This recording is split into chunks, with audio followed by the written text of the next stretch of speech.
Vamos falar agora sobre relacionamentos saudáveis. A escola de amor em Cristo. Vamos falar sobre relacionamentos saudáveis. A escola de amor em Cristo. Filipenses capítulo 2, do verso 1 ao verso 5. Se há, pois, alguma exortação em Cristo, alguma consolação de amor, alguma comunhão do Espírito, se há entranhados afetos e misericórdias, completai a minha alegria, para que pensais a mesma coisa, e tenhais o mesmo amor, e sejais unidos de alma, tendo o mesmo sentimento. Nada façais por partidarismo ou vanglória, ou por humildade, considerando cada um superior a si mesmo. Não tenha um em vista que é propriamente o que é seu, senão também cada qual que é do outro. Tende em vós o mesmo sentimento que houve também em Cristo Jesus. Amém? Então, de sorte que haja em vós o mesmo sentimento que houve também em Cristo Jesus. Eu quero reprisar aqui: nada vocês façam por vanglória. Volte para mim aí, vou ler no verso 3, não é? Nada façais por contenda, por vanglória, mas por humildade, cada um considere os outros superiores a si mesmo. Irmãos, escute, querido, nós estamos vivendo um tempo meio complicado, não é? Relacionamento saudável não é técnica de coach, não é palestra de autoajuda, não é discurso motivacional, não é? Isso tudo ajuda às vezes para a gente enxergar lá no ponto que a gente pode estar errando no relacionamento. Mas relacionamento saudável, se você pegar a Bíblia, é interessante que a Bíblia, o manual do ser humano é a Bíblia. Deus fez o homem lá no 6º dia, não é assim, da criação, mas Ele deixou o manual que é a Bíblia. Então, se você quer saber como é que você vai lidar com seu filho, com a sua esposa, com a sua casa, com o vizinho, com amigos, ou quem não é amigo, com o inimigo, não importa, está lá, está o manual. Então nós estamos precisando hoje ouvir coisas, né? Não sou contra, mas isso, infelizmente, é o que eu tenho visto. E quem sofre mais com isso são as mulheres. Eu vejo encontro de mulheres que é só coisa motivacional. Bíblia é muito pouco. Bíblia é muito pouco. Você é a rainha, você é cheirosa, você é não sei o quê. Aquele ego sai cheio, poderosa, né? Sai lá cheio. Mas ele chega em casa do mesmo jeito, porque Deus não tratou o relacionamento. E tem muita gente indo para igrejas para ouvir lindo, querido, cheiroso, maravilhoso, que você, né? Irmãos, é tão fácil, é sério mesmo. Eu prego há muito tempo, é tão fácil pregar sobre isso. Eu posso sair, deixar vocês aqui radiantes. Nossa, o pastor hoje... Não, mas o evangelho ele confronta. O evangelho ele confronta. E se o evangelho não me confronta, ele não é evangelho. Porque quando eu vejo o evangelho, ele mostra de fato quem eu sou. Miserável pecador, que careço da graça, do favor do Senhor Deus na minha vida. Se o evangelho não confronta, está errado. Tem muita gente ficando rico. Os nossos púlpitos virou picadeiros de circo, onde pessoas famosas da internet falando besteira, pessoas que ficam famosas por uma frase idiota, dita num contexto idiota em cima do púlpito, e pessoas chamando essas pessoas para pregarem. Então nós estamos vivendo esse tempo. Agora, se você quer continuar sendo enganado, continue. Não vai resolver nada. Jesus estava fazendo um discurso. O discurso estava lindo. O sermão do monte, o mais famoso do sermão. E Jesus, bem-aventurado aqueles que choram, porque eles serão consolados. Diga amém. Gente, nós vamos combinar então. Quando eu falar agora, vocês vão dizer amém. Lá em casa, na casa, tem quem está vendo a gente, tem um microfone escondido aí, que pega o som de vocês também. Então Jesus falou assim: bem-aventurados que têm fome e sede de justiça. Bem-aventurados aqueles que choram, porque eles serão consolados. Bem-aventurados aqueles que têm... já falei, vamos para o próximo. Bem-aventurados os misericordiosos, porque eles alcançarão misericórdia. Bem-aventurados os limpos de coração, porque eles verão a Deus. Aí Jesus começa a ficar complicado. Vocês só andam atrás de mim por causa dos milagres, por causa daquela comida que eu dou para vocês aí. Aí o povo começou a ficar indo embora. Até Jesus teve dificuldade para pregar. Aí foi embora, aí ficou os 12. Eu vou falar de relacionamento. Calma. Aí ficou os 12. O povo vazou na braquiária, né? O discurso aí não tá bom não. E aquele pastor lá prega chato. Mas quando você tem a sensibilidade de entender o que o Espírito Santo de Deus quer falar com você, você não tem essa visão. Você fala: obrigado, Senhor, que eu preciso ser melhor, eu preciso mudar. Amém, queridos? E aí, foi lindo. E aí começou, todo mundo foi embora, ficou só os 12. E aí um olha para o outro, aquele silêncio, porque, gente, pregar para vocês é coisa linda. Pregar para vocês é maravilhoso. Sério mesmo. Porque hoje a igreja é cheia. Mas teve um tempo que era eu, minha esposa, minha filha, meu filho, nós ficávamos bem ali, a mesa de som do lado, eu com a guitarra, o Abner com o contrabaixo e a Lara no teclado. E a esposa me ajudando a cantar. E 5, 6 pessoas ouvindo a gente. A gente motivado por fora. Motivado, um salão desse tamanho, né? Laide, eu descobri essa semana, olhando numa foto, não prestei atenção, puxei uma foto lá e vi, você estava no primeiro culto dessa igreja. Misericórdia, você é crente mais experiente dessa igreja. Isso porque a igreja tem 15 anos, né? 16, né? Agora. Bom, e aí, é fácil pregar quando tem muita gente. Imagina aquele milhares de pessoas, sei lá, devia ter umas 18 mil pessoas, quantas pessoas tinha ali? E os discípulos, esse cara aí, eu que assessoro ele, eu sou o administrador, vice do auxiliar, opa, estamos juntos, estamos juntos, eu sou mais perto dele, relacionamento. Mas quando foi embora, a importância de Jesus desaparece. Porque na solidão, a importância já era. Por isso você precisa entender que se existe um relacionamento que você precisa ter de verdade, é com Ele. Porque Ele não desampara. A Bíblia fala que nunca houve e nunca haverá um Deus que trabalha para aqueles, de dia e de noite, para aqueles que nele creem. Mais ou menos assim. Ou que nele confia. E aí, houve aquele silêncio, acabou a graça, a multidão foi embora. E Jesus, onisciente, pensou assim, ó: eita, coisa linda, hein? Isaías 64, verso 4. Porque desde a antiguidade não se ouviu, nem com os ouvidos ouviu, e se percebeu, nem com os olhos se viu um Deus, além de ti, que trabalha para aquele que nele espera.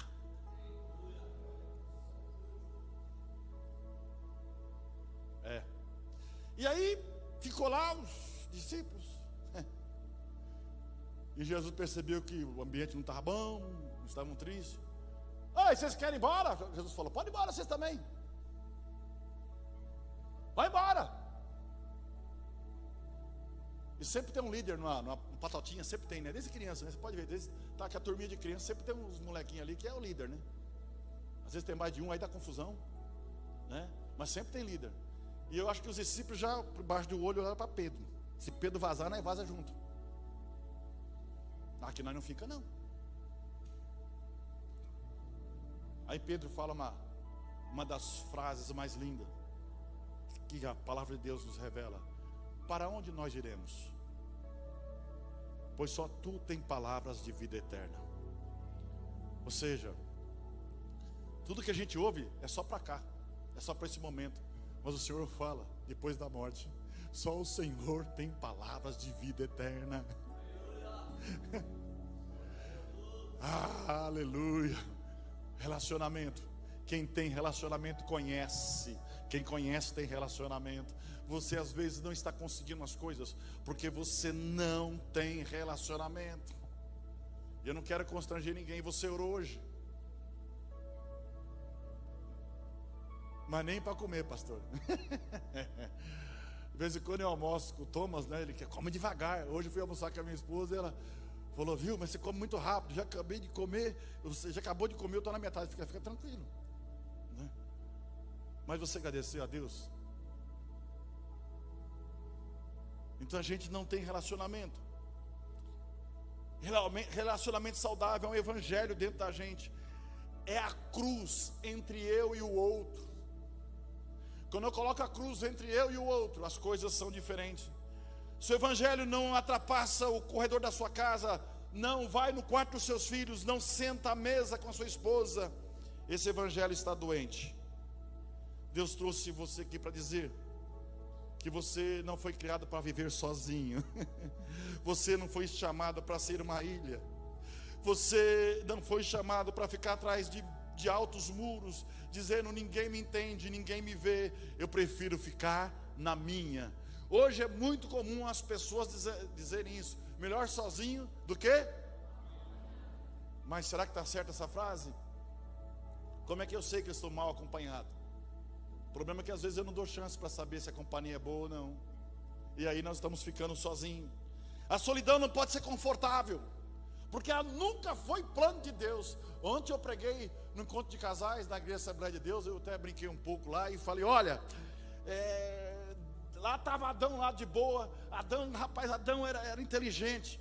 Adão estava tranquilo, feliz da vida. Adão estava pleno. Começou a dar nome para os animais, deu nome para a vaca, de vaca. Imagina se a gente chamasse a vaca de macaco, não dava certo. Então ele fez tudo certinho. E Deus começou a olhar para ele e falou assim: não é bom que ele esteja só. Mas Deus não perguntou para ele, deu um sono para ele. Só que Deus fez o homem no sexto dia. Não que Deus cansa, mas ele estava, acho que, meio cansado, mas só mais ou menos. E aí ele fez essa coisa que não entende nada, que não consegue fazer duas coisas ao mesmo tempo, é um rolo. E quando Deus vai fazer a mulher, ele dá um sono para o homem e tira lá, e já melhora um pouquinho, né? Então ele já põe cabelo, bastante cabelo, né? Já não tem muito esse problema, já põe um airbag, né? E já melhorou, não é? Já foi fazendo melhor, já falou: esse gogó arranca fora, não põe gogó mais não, né? E foi fazendo negócio pior. E saiu essas coisas lindas aí, sim ou não, mulherada? Sim. Me chame para almoçar então, por favor. Vou fazer uma média com vocês aí. Então saiu essa coisa pior aí, não é? Mas Deus disse que não era bom que o homem estivesse só. E ele fez uma adjutora, uma pessoa para ajudar. Até nesse relacionamento está complicado, porque ajudar não é tomar frente. O problema é que hoje, que a cultura woke, eu vou falar sempre essa palavra, pesquisem. Ontem eu falei sobre isso, ninguém sabia o que era. Estão sendo vendidos e comprados por um preço muito baixo. Não estão percebendo o que está acontecendo nesse mundo. O problema é que está empoderando quem não tem poder. Deus não fez a mulher para tomar frente de nada. É seu marido, pastor, mas ele é um banana, ele é fruto disso que você está vendo aí. Os nossos filhos já são banana, né? Tem os moleques que vêm aqui para o instituto, a mãe espera, o moleque fica 2 horas aqui na instituição, a mãe espera na grade para dar o lanche para ele na hora do intervalo, 2 horinhas que ele vem aqui. Aí ele volta: mamãe fez bolo. Um desgramado quer se casar, está ferrado. Ele não vai ter uma caixa de ferramenta. Ele se bater um prego, ele rebenta o dedo. Você quer o quê? É isso aí. Aí você casar com esse trem aí, você está aí desse jeito. Vai ficar. Pode comprar caixa de ferramenta, pode fazer curso, porque você vai tomar frente, sim senhora. Mas Deus não fez assim. O problema é que para destruir relacionamento, Satanás começou a entrar nesse negócio aí. A gente briga: quem manda em casa? Quem manda em casa é a mulher. Não, está certo, está errado. Não. A Bíblia fala que o homem é a cabeça. É que a gente vê nessa. Eu estou vendo essas conversas nas igrejas aí, nessas palestras aí. Fui em uma aí que, infelizmente, nós trouxemos uma pregadora, foi falar mal de Esther na Bíblia. Misericórdia. Desceu a ripa na Esther. E eu, por acaso, cheguei no final, estava lá. Deu vontade de tomar o microfone dela.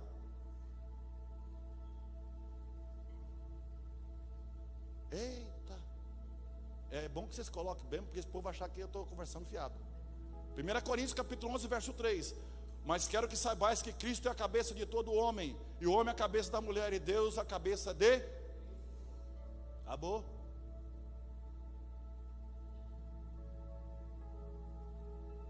Pastor, mas eu quero um homem provedor. Pois é, desgramada, você não deixa ele prover? Você pula na frente? dá para ser provedor para quem já está provendo, sim ou não? É. Aí não dá certo mesmo. Mas o assunto não é esse, mas tem a ver, que é relacionamento. Então, irmãos, eu vou dizer uma coisa: a gente precisa mudar comportamento. Mudar comportamento não é fácil, porque é mudar a gente mesmo, e mudar a gente mesmo é difícil. Experimenta pensar como você toma banho. Eu não penso como eu tomo banho, mas você ainda estava pensando, e eu percebi que primeiro eu vou pela cabeça. Mas se você começar pela cabeça, agora inverte para você ver que vai dar um tilt na sua mente, porque o negócio ali é um hábito, não é? Então mudar comportamento é difícil. E aí que está o negócio, na escala do amor, o primeiro lugar é a dor. Eita, pastor, pois é. Você pediu para Deus ensinar você a amar? Ai, Jesus, me ensina a amar. Prepare-se, porque Judas vai trair você. Você vai sentar na mesa com Judas, você vai saber que ele vai te trair, você vai comer com ele todos os dias, mas você vai dizer: Judas, eu continuo te amando. Quer saber o que é amor? Pedro vai negar você, e você vai saber. Quer saber o que é amor? Tomé vai duvidar de você. Se você quer dizer, e você diz para Deus que quer aprender amor, então Deus vai te cercar de gente difícil, de gente quebrada, gente que precisa de você, mesmo sem merecer. Aconteceu um negócio essa semana aí, uma pessoa, não interessa quem, eu até falei, a pessoa, ela foi tão ousada em pedir algo para mim, não é? E uma pessoa que não é do meu relacionamento, nem da nossa igreja é, e eu fiquei assim abismado com o que ela me pediu. E aí minha esposa falou: não é possível um negócio desse, não é possível que eu estou ouvindo isso, não é? Como essa pessoa ousa, mas que relacionamento que tem para pedir um negócio desse para você? E eu falei: pois é, aonde foi que essa pessoa teve essa liberdade de pedir isso para mim?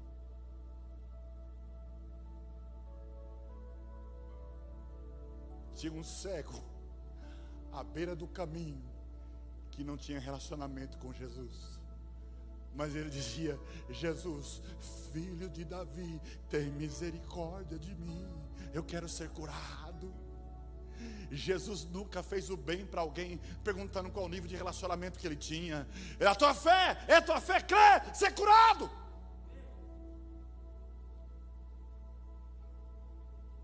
Que amor é esse? E vou dizer uma coisa para vocês, pastores: se vocês querem ser pastores de verdade, se preparem para ser testados em amor, porque dentro de você vai dizer não, a sua razão e o seu juízo humano vai dizer não, e a gente fica até afrontado, fala: não é possível, esse camarada pisou em mim, e falou um monte de porcaria para mim, apontou o dedo na minha cara, e eu estou dando um sorriso para ele. Tudo bem, irmão? Tudo bem, irmã? Paz? Como se nada estivesse acontecendo. Isso não quer dizer que você não tenha sentimento, quer dizer que o amor que está dentro de você, o amor de Cristo Jesus, é maior que o seu sentimento para o seu chamado, para o seu chamado, para o sacerdócio. O apóstolo Paulo desabafa um dia e diz: quanto mais eu amando vocês, acha esse versículo, que esse povo vai achar agora que eu estou mais doido ainda. Quanto mais eu amando vocês, sendo menos amado, mas ele nunca deixou de amar. Termina a sua carreira numa oração: combati o bom combate. Detalhe, o cara já com a foice, com a espada na mão para cortar a cabeça dele, para degolar ele. Combati o bom combate, acabei a minha carreira, mas guardei a fé. Só me resta receber a coroa de justiça que Deus tem preparado para os seus. Mas não é esse o versículo que eu falei. Acha aquele que o apóstolo Paulo diz: quanto mais amando, sendo menos amado. Você digitar isso aí já aparece. Bom, vamos lá, gente. Então é interessante que nós queremos amar, não é? Mas um amor que na realidade, sabe, você me ama. Dia 12 de junho é o dia mais lindo do mundo. é o dia que os ódios se tornem amor. Já começa logo cedo. O cara vai na floricultura e já compra um negócio, né? Isso, é isso mesmo, né? E aquilo tudo vira uma beleza. Mas lá em Coríntios 13 diz: o amor tudo sofre, tudo suporta, sempre espera. Não trata com leviandade. Tem uma receita complicada do amor. Complicada. Olha o apóstolo Paulo diz em 2 Coríntios capítulo 12, verso 15: eu de muita boa vontade me gastarei, e deixarei gastar pelas vossas almas, ainda que amando-vos cada vez mais, seja menos amado. Isso é normal na vida de um pastor. Tem gente aqui que não quer nem ver a minha cara. Problema seu também. Se você vem aqui ouvir a palavra de Deus, acabou. Você não precisa nem olhar para mim, só escuta. Fecha os olhos. Fecha os olhos aí e escuta. Tudo bem, não tem problema. Eu vou continuar sendo eu. Vou continuar estando aqui. Vou continuar amando vocês. Não tem problema. Se você quer exercitar amor, Deus vai colocar situações difíceis para você. E tem um texto em Mateus capítulo 5, verso 39. As pessoas falam diferente desse texto. Não vai ver o contexto, não é? 5,39 de Mateus. Jesus fala: se alguém bater na face direita, oferece a outra, não é? E na realidade, quando você vai ver esse contexto, Jesus estava falando no Sermão do Monte, lá em capítulo 5 a 7 de Mateus, e por aí vai, onde Jesus estava ensinando uma ética do reino de Deus, que é completamente da lógica humana e da cultura daquela época, e sinceramente até diferente da cultura de hoje, porque dá um tapa aqui, dá outro tapa lá. Como assim? Não é? Mas a lei judaica antiga e também na cultura romana havia um princípio: olho por olho, dente por dente. Êxodo 21 e 24 fala disso. Era uma forma de justiça proporcional. Você fez, eu vou fazer igual. Se me ferir, eu vou ferir. E tinha o direito de revidar na mesma medida. Estava tudo certo, tudo bem. Era o combinado, não é? Mas Jesus fala o contrário. Ei, no meu reino não é assim não. É diferente. É diferente. Ele propõe uma revolução na maneira de reagir. Por que a face direita? Na cultura hebraica, um tapa na face direita normalmente era dado com as costas da mão, em praça pública. Isso não era apenas uma agressão física, mas um ato de humilhação, de desprezo, de desonra.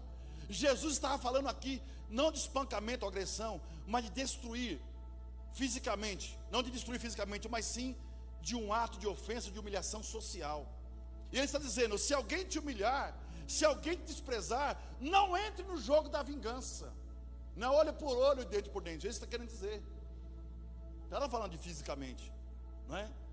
Não desça no mesmo nível. Responda com dignidade, responda com firmeza, mas sem perder o coração limpo, sem permitir que o ódio entre em você. Então o que significa oferecer a outra face? Não significa que você deve ser um capacho e aceitar qualquer tipo de abuso pacificamente. Não significa que você tem que permitir que alguém continue destruindo, mas significa que você escolhe não reagir com ódio. É como dizer: você não vai me transformar naquilo que você é.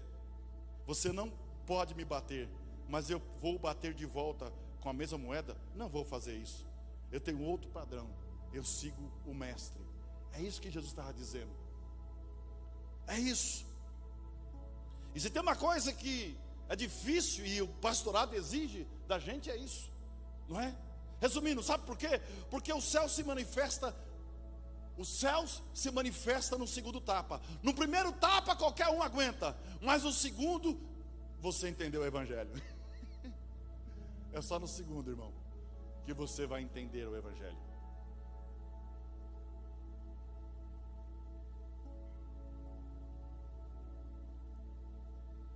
Relacionamentos saudáveis, em segundo lugar, não são confortáveis, são crucificantes. Ninguém cresce sem conforto. A Bíblia diz: ferro afia. Quem conhece esse versículo? Ferro afia? Ferro afia ferro. Sabe o que isso significa? Que vai ter atrito, que vai sair faísca, vai doer, mas é nesse atrito que a lâmina é afiada. Ferro afia ferro. Relacionamentos saudáveis são aqueles Não são aqueles que todo mundo concorda. Relacionamento saudável é quando alguém aprende a discordar com respeito, amar sem querer mudar o outro e carregar o fardo do outro, mesmo quando o outro não entende a nossa ajuda. Relacionamento saudável não é evitar conflito, é saber conversar no meio dele, sem perder o amor.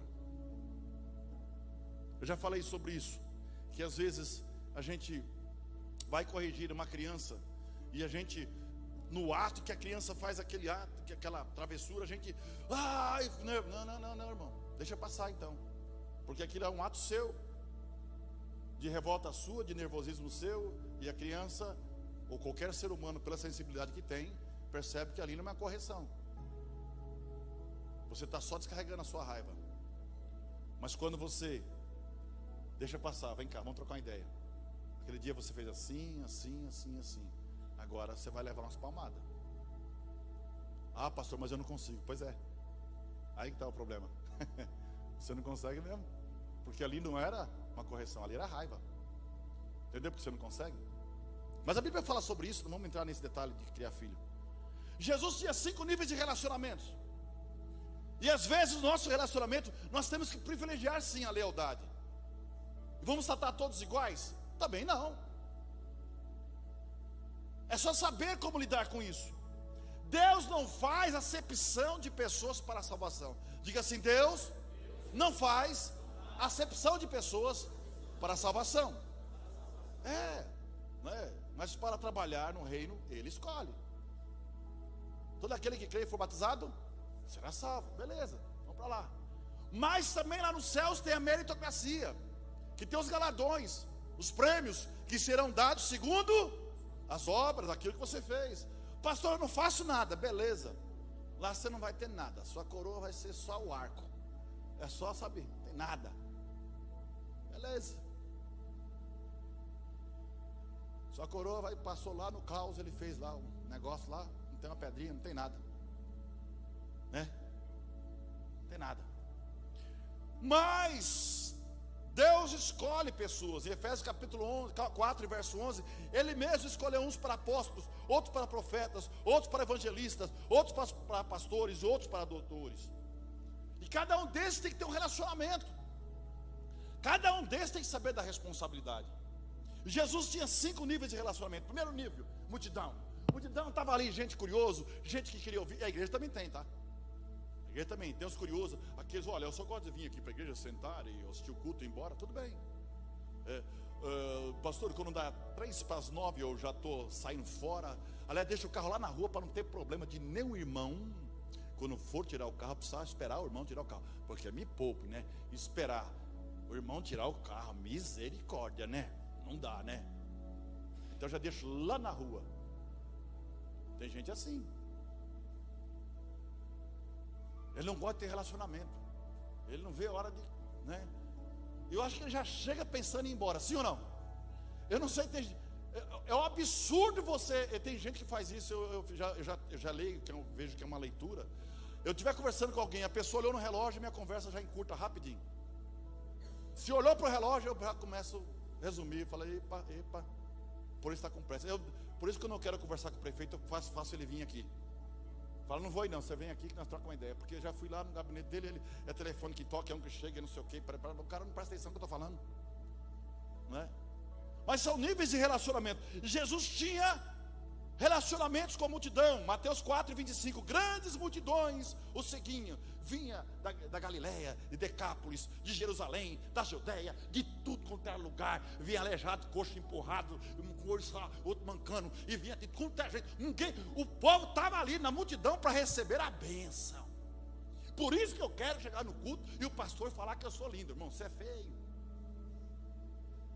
Não tem jeito, não é? Mas toda panela tem sua tampa. Então você já achou a sua. E aí o que acontece? A multidão cabe tudo, irmão. A multidão é uma beleza. A multidão é uma bênção. Não se compromete com ninguém. Não quer saber de nada. É isso aí. Se precisar, não conte comigo.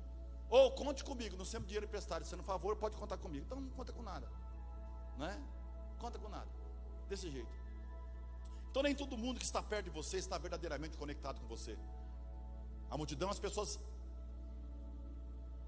empurravam Jesus, tocavam em Jesus. A multidão se aproximava pelo que ele podia oferecer: milagre, pão, cura. A multidão é relacionamento superficial, mas mesmo na multidão, Jesus sabe quem quer relacionamento mais estreito. A Bíblia conta a história de uma mulher que há 12 anos sofria de uma hemorragia. Ela menstruava o tempo todo. Ela tinha gastado todo o dinheiro dela. Gastou dinheiro com tudo. Acabou o dinheiro. Ela ouviu falar que Jesus estava ali.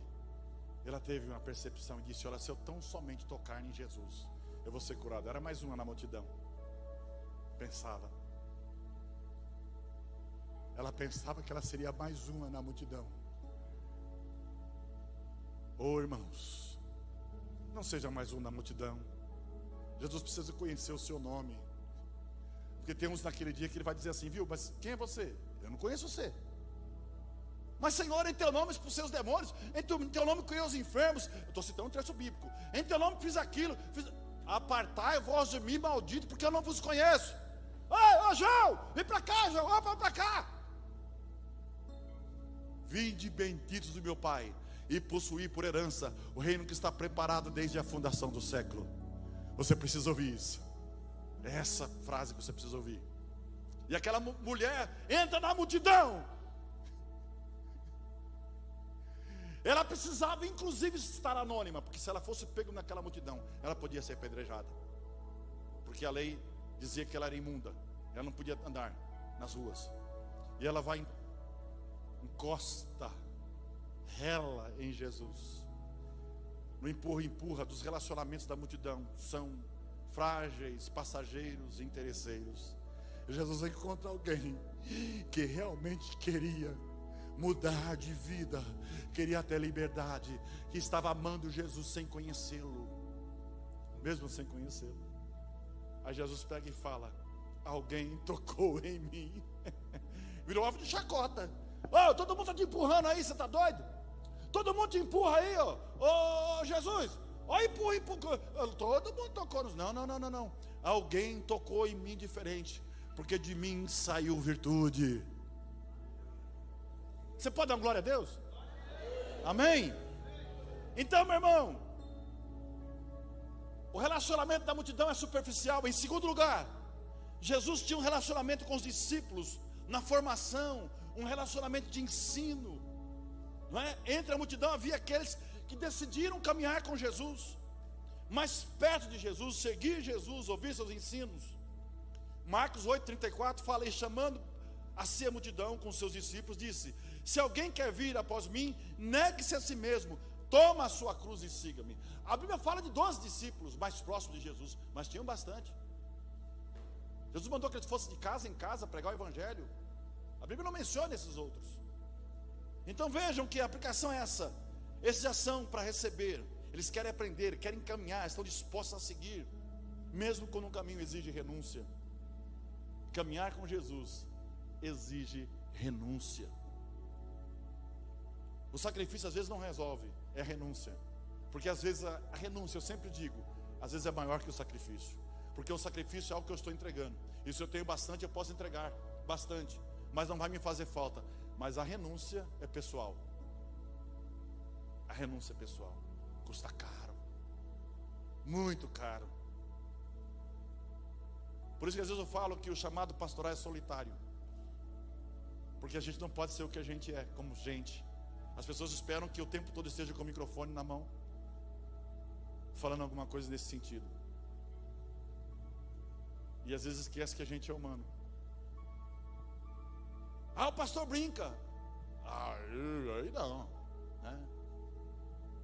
E por aí vai. Eu estou falando de relacionamentos. Mas quanto mais você desce nesse relacionamento, mais estreita a coisa começa a ficar diferente. Você começa a conhecer melhor quem te chamou. Aí tem um terceiro nível de relacionamento. Eu falei do primeiro da multidão, o segundo de pessoas que eram chamados e decidiam seguir Jesus, estavam no relacionamento de serem discípulos, de serem ensinados. Mas tem um terceiro, dos 12 discípulos, havia ali um relacionamento de aliança, de missão compartilhada, de conversa mais íntima. Às vezes a conversa que eu tenho com os pastores não pode ser a mesma conversa que eu tenho com o membro da igreja. Sim ou não? É. Jesus escolhe um grupo de discípulos, dos 12, para andar com ele. E dividir as missões, e para eles receberem autoridade. Está lá em Marcos 8, 13 e 14. Subiu ao monte, chamou para si eles, e vieram junto deles. Então designou 12 para que estivesse com ele, e os enviar a pregar. Aqui começa uma verdadeira aliança, algo mais profundo. Pessoas que caminhavam mais perto, que compartilhavam não apenas momentos, mas propósito. Não apenas momento, mas propósito. Não apenas momentos, mas propósito. Se você entende o propósito da sua igreja, do que nós estamos querendo fazer aqui, você começa a investir, você começa a ofertar, você começa a sonhar junto, é propósito. Tem gente que só vai estar sentado na multidão, mas quem está no propósito quer contribuir. Eu quero fazer parte disso aí, propósito. E aí o que acontece, irmãos? Esses discípulos estavam mais perto de Jesus, mas olha como o amar é complicado. Mesmo mais próximo, conhecendo Jesus mais intimamente, tinha Judas que estava lá para trair. E Judas era o tesoureiro, sim ou não? Estava ali para trair.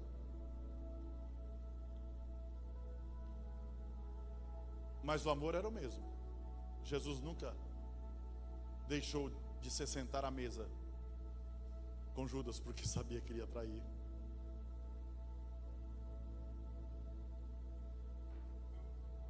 Quarto nível. Desses 12, tinham 3 discípulos, Pedro, Tiago e João. Eles tinham um relacionamento um pouquinho mais de intimidade, de confiança mais profunda. Entre os 12, Jesus separa esses 3 para momentos muito especiais, para lugares mais profundos de revelação, e às vezes até de vulnerabilidade, porque quem conhece bem um amigo sabe a vulnerabilidade dele. Não existe super-homem. Não existe um super-homem. Marcos capítulo 14, verso 33, Jesus chama Pedro, Tiago e João. Ele estava se sentindo o pavor da angústia, e ele chama eles para orar. Jesus estava já vendo a via cruz, Jesus estava vendo que tudo ia acontecer com ele, toda aquela violência extrema da morte de cruz. Ele chama esses 3. Como é bom você poder chamar alguém e confiar nesse alguém. As pessoas estão carentes de serem ouvidas, irmãos. Estamos falando muito, é muita informação, é muito podcast, é muito não sei o que, muito, mas a gente não consegue mais ouvir, a gente não consegue parar mais para ouvir, a gente não consegue mais conversar. O celular está sempre entre nós e a pessoa. A gente não tem mais intimidade em relacionamentos. Por isso que não dá certo. Mas ele levou Pedro, Tiago e João. Olha como Jesus é lindo. Eu vou chamar esses 3, estão sempre perto de mim. Eu sei que esse Pedro vai me negar. Jesus não quer ninguém perfeito, porque não vai existir perfeito. Mas pela onisciência de Jesus, ele sabia que aquele Pedro ia dar trabalho. Pedro, tu és Pedro, mas sobre essa pedra edificarei a minha igreja. E lá em Atos, no capítulo 2, esse Pedro que deu trabalho para Jesus, conhecendo o amor de Jesus, começa a pregar e dizer: olha, nós não estamos bêbados, nós estamos cheios do Espírito Santo. Varões, ouvi a palavra, mais de 3.000 almas se converteram. E esse Pedro, que um dia fugiu para não morrer, vai morrer igual Jesus, crucificado. E aí ele fala: eu não mereço morrer como meu mestre, me crucifique de cabeça para baixo. Quando você tem relacionamento, você tem intimidade. Quando você tem intimidade, você conhece. Sim ou não?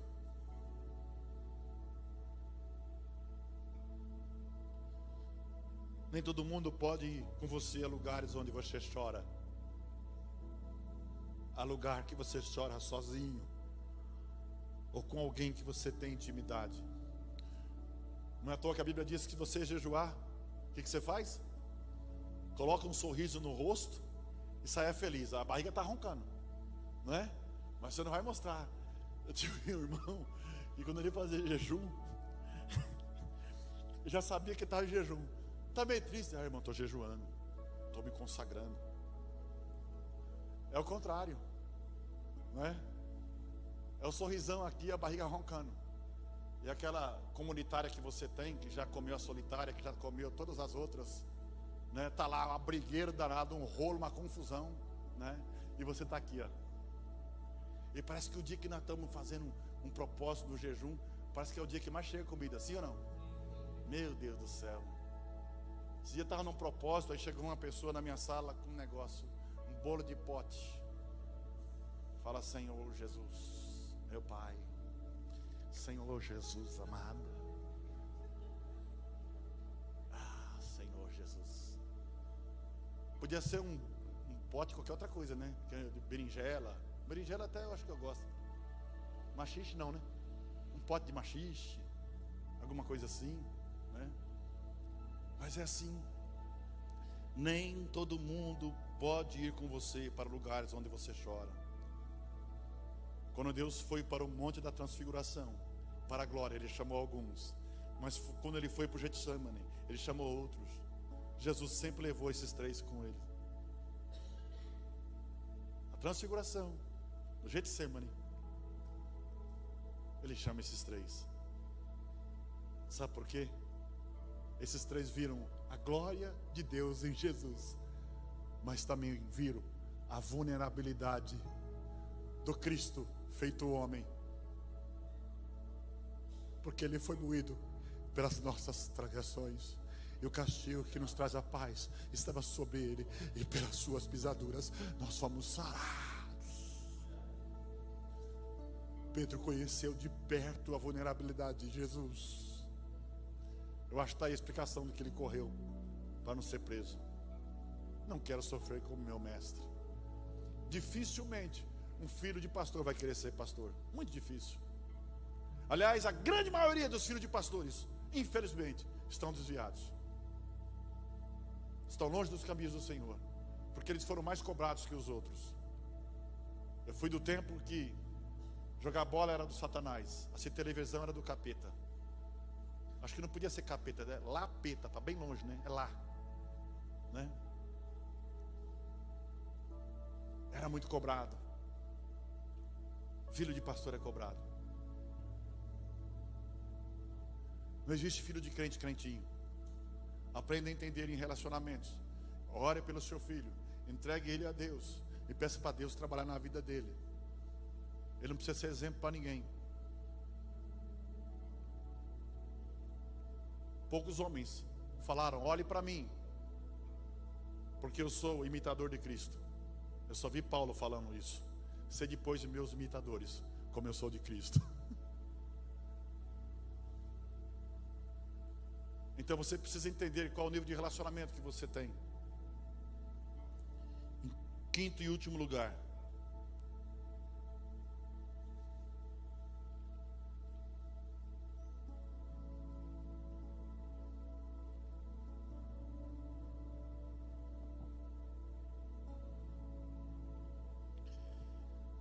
um relacionamento bem mais estreito Jesus tinha com João, que é chamado discípulo amado. João tinha uma proximidade única. Ele reclinava a cabeça no peito de Jesus. Ele ouvia o coração do mestre. João capítulo 13 e verso 23. Ora, um dos seus discípulos, aquele que Jesus amava, estava reclinado no seio de Jesus. Há poucos que conhecem seus segredos mais profundos, que ouve o coração batendo, que sabe de suas dores, das suas alegrias, mas são poucos, muitos poucos. E nesse nível é um nível de exposição total, onde não há máscaras. Você é você. Você tem alguém que conhece você, mesmo que você não tenha relacionamento com ele, mas ele sabe quem é você. É Jesus. Ele te conhece sem máscara. Por isso admiro Davi. Davi entendia isso. Davi entendia isso, e toda vez que ele estava em pecado, quando ele estava em erro, ele falava: viu, não dá para esconder da tua presença. Eu sou esse que o Senhor está vendo aí, mas tem misericórdia de mim, ó Deus. Ele começa a escrever aqueles salmos: a minha alma angustia até a morte. Ó, cordéis do inferno me cercaram, mas tu, ó Senhor, olha para mim. E ficava 3, 4 dias atrás do trono, se vestido de saco, pedindo a misericórdia de Deus.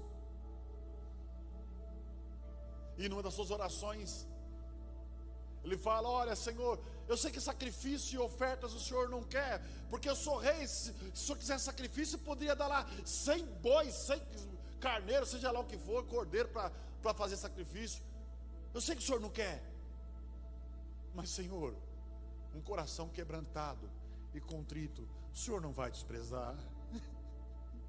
Aí ele pega o coração de Deus. Quer pegar o coração de Deus? Reconheça quem você é. Tem gente se achando.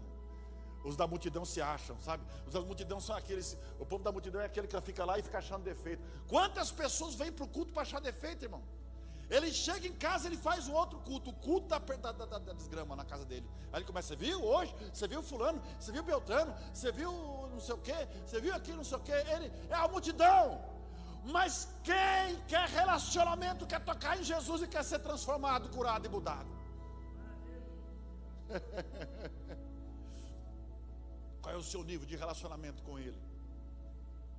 Abraão foi chamado amigo de Deus e pai da fé. Moisés falava cara a cara com Deus. Davi, chamado segundo o coração de Deus.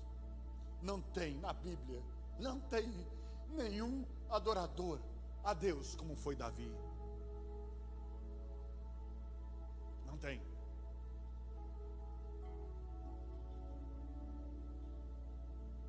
Aleluia.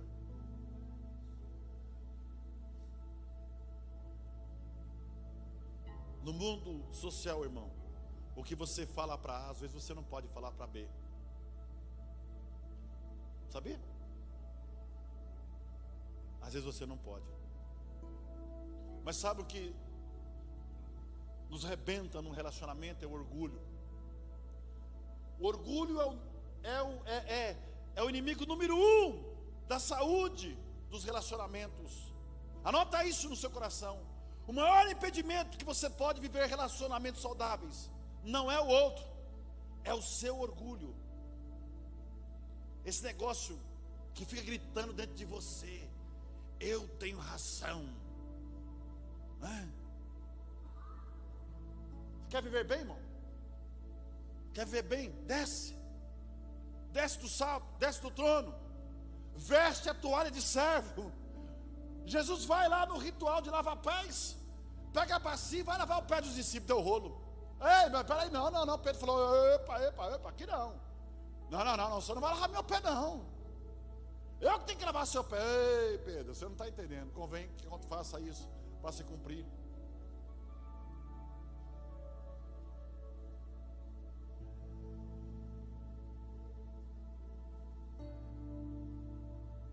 Eita, João 3:5. Jesus deitou água numa bacia e começou a lavar os pés dos discípulos, enxugava com toalha. E se você for ver 6, 7, 8, você vê que chega uma hora que Pedro não quis. Vê o verso 7. Respondeu Jesus quando foi lavar: eu faço isso para o que você não sabe agora, mas você vai saber depois, Pedro. Eu acho que quando Jesus estava lavando o pé de Pedro, Jesus estava pensando: esse camarada vai fugir, ele vai me negar, mas ele vai ser um grande homem. Jesus lavou o pé de Judas? Sim ou não? Sim ou não? Lavou ou não lavou? Lavou ou não lavou? Lavou. Estava lá.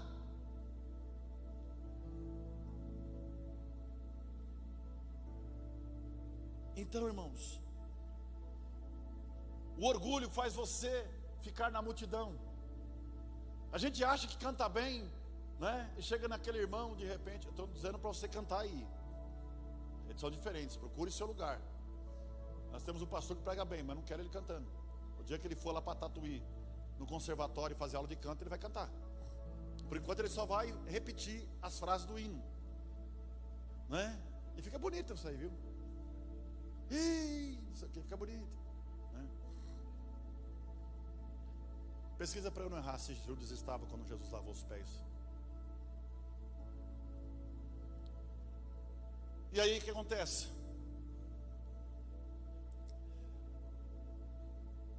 Jesus estava fazendo isso, mas o orgulho às vezes faz com que a gente se coloque na posição de juiz, de ser melhor que o outro.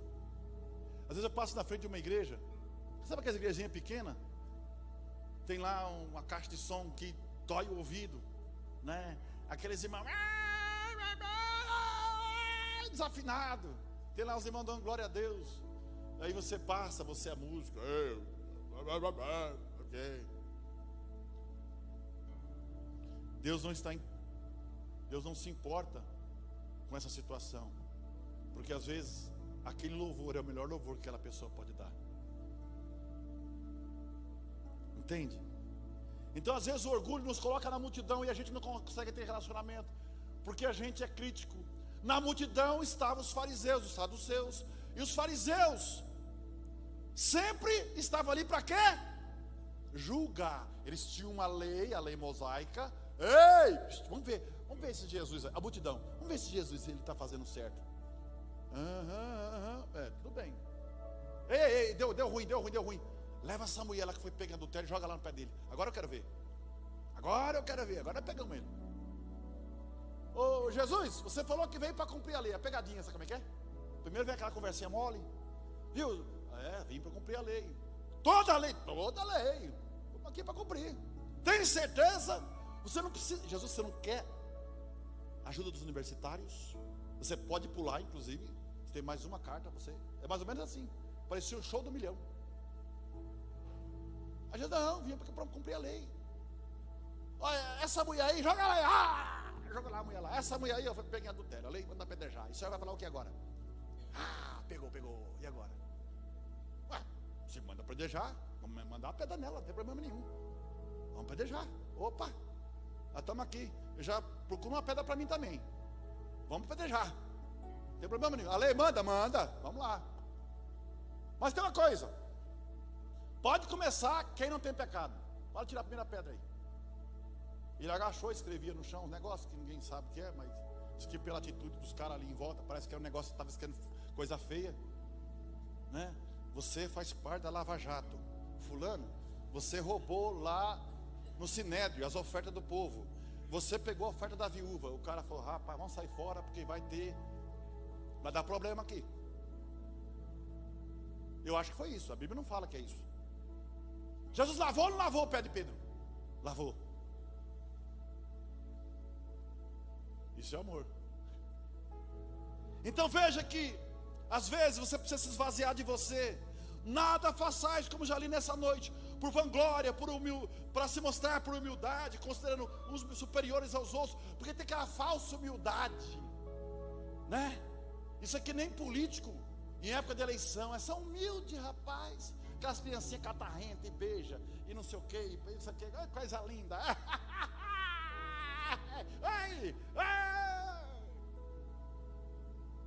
Passou a eleição, você não vê mais ninguém. Não é assim? Mas não, aqui fala diferente. Quer aprender a amar? Se esvazie. Quer ter relacionamentos curados? Quebra o espelho. Deixa de ser vaidoso. Pendure uma janela. A janela você vai olhar para fora e vai ver que alguém precisa de você. Para de olhar para si mesmo. Comece a olhar para o outro. Pessoas feridas ferem, pessoas curadas curam, pessoas amadas amam. Olhe bem para você. Todo mundo tem algo para trazer para a mesa. O que você pode trazer à mesa? O que você pode trazer à mesa? Quem foi criado num lar de amor traz segurança. Quem foi ferido traz experiências de superação. Quem ainda está doente, mas tem a chance de exercer a paciência e a misericórdia. Ninguém chega na sua vida à toa. Deus coloca alguém às vezes para te curar. Deus coloca alguém na sua vida para você curar também. Mas muitas vezes Deus coloca alguém na nossa vida para nos quebrar, para você aprender a amar. Isso dói, meu irmão. Isso dói.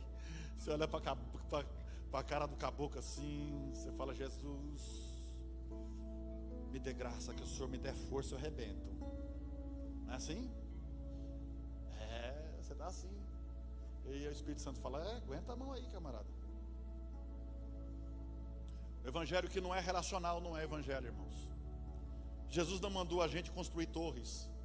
Jesus mandou a gente construir pontes. Sabe por que o céu é o céu? Porque lá a comunhão é perfeita. Sabe por que o inferno é inferno? Porque lá cada um vive isolado no seu próprio egoísmo. Já estou terminando. Quero antecipar um pedaço do céu aqui na terra.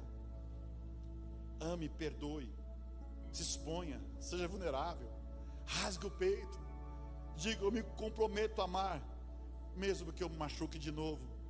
E às vezes nós estamos nos protegendo, autoprotegendo, porque saímos de um relacionamento que não deu certo, ou fomos machucados, e a gente se fecha, e vou dizer: vou viver sozinho. Não, Deus quer que você experimente relacionamentos. Relacionamentos que às vezes Deus vai tratar, e às vezes Deus coloca a gente em nossa vida para a gente cuidar mesmo, né?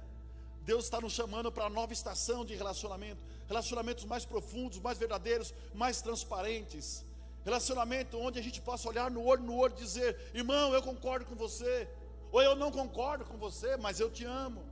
Relacionamentos onde a gente não precise provar alguma coisa, porque a gente se esvazia, a gente desce, a gente serve.